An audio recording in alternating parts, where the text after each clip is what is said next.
Hi guys, it's Sherry. I hope that you're having a wonderful day. Well, let's do some Christmas craft fair table decorating. Are y'all ready? Let's do it.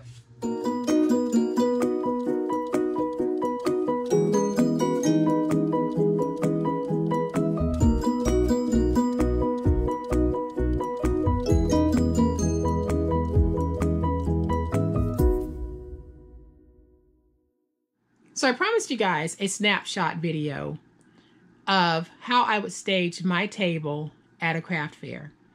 And this is truly going to be a very quick snapshot. I'm actually going to be showing you the table with my camera positioned on the table as I speak about the table. So I won't actually be pointing and highlighting things. I'll simply be speaking to what you're actually seeing here. I'm actually filming this at the back of my craft studio. I have a table built into the wall that is about 4.5 feet long by 2 feet deep. So it's not a very big table, and craft fair tables are typically 8 to 10 feet long.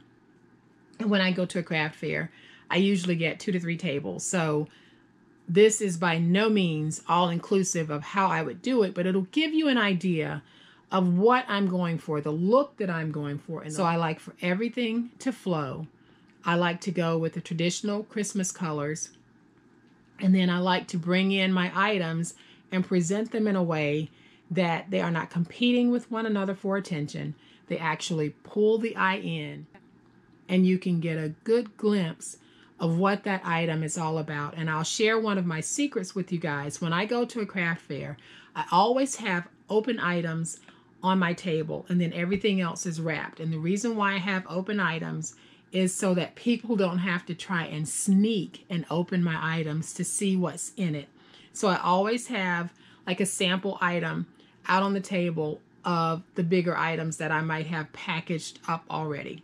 So that's just a little tip, because in the past I've had so much packaging damage by people actually trying to open it so that they can see what's in it. So I learned that lesson, that if I just leave some open items out and people have questions about, hey, what is this? What is this? Then I can go to them and say, this is actually a set of gift tags or note cards. But let's get back to the actual table itself. So when you look over to the left of the table, you can see that I'm using candlesticks to create height, but also bring in color and also bring in just a little touch of class. So I've got my tall girl there, and she's just truly a piece of home decor that I brought from my house and I'll bring to craft fairs with me. She's tall. From far away, you see her and you think, oh my gosh, they're selling those things at that table. Well, people will come over and they'll see, no, I'm not actually selling those, but I've got some other great things for sale. So you want to have things out that are at some type of height, eye height from a distance, that are going to catch the eye and pull people in the direction of your table.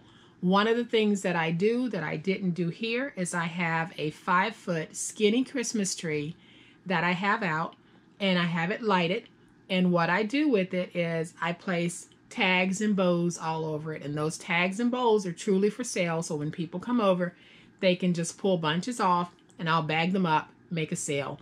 But that Christmas tree helps to pull in people, because when you go to, let's say, some of the smaller craft fairs, not everyone is going to think to bring a Christmas tree, but a Christmas tree truly screams Christmas.